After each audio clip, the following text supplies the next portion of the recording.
જૂનાગઢના શીતલનગરમાં પીવાના પાણીની સમસ્યાથી લોકો પરેશાન થતા જોવા મળ્યા છે। લોકોએ પાણી સહિતની સમસ્યાને લઈને મનપાના અધિકારી પદાધિકારીઓનો ઉધડો પણ લીધો છે અને લોકોએ પીવાના પાણીની લાઈન હજુ ન આપી હોવાના પણ આક્ષેપ કર્યા છે। ગટરનું પાણી બોરમાં ભળી ગયાના પણ આક્ષેપ કરવામાં આવ્યા છે।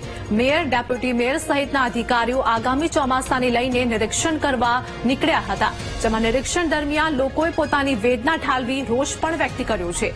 અધિકારીઓ લોકોને તમામ સમસ્યા દૂર કરવાની ખાતરી આપી હતી।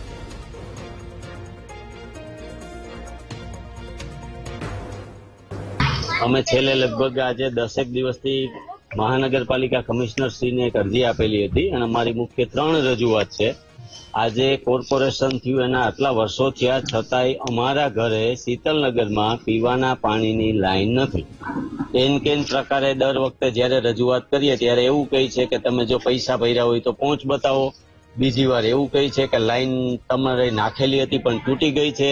ત્રીજી વાર કંઈક નવા બાના બનાવે એમ કરીને આજ સુધી અમારી શેરીમાં પીવાના પાણીની લાઈન નાખવામાં આવેલ નથી। અહીંયા પાણીનો પ્રશ્ન 30 વર્ષથી છે।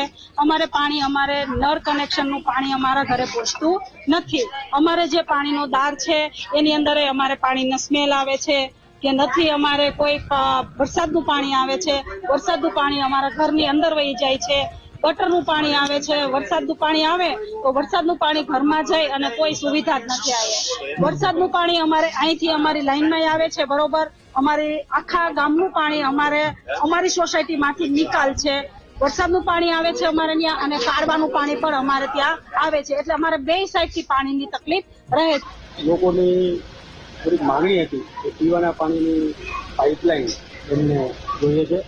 જે માંગણી ઉપર આજે મેયરશ્રી અને પદાધિકારીશ્રીઓએ ઈચ્છા આપી છે કે સત્વરે એમને પાણીની લાઈન મળી જાય એ માટેનું આયોજન પણ થયેલું છે। અગાઉ લાઈન પણ હતી પણ કદાચ એમને અત્યારે જરૂર નહીં હોય। હાલ એમની માંગણી છે કે તાત્કાલિક આ લાઈન આપી દે અને નળ દ્વારા પીવાનું પાણી પૂરું પાડવાનું છે એ તાત્કાલિક અમે એની ઉપર કાર્યવાહી કરવાના છે।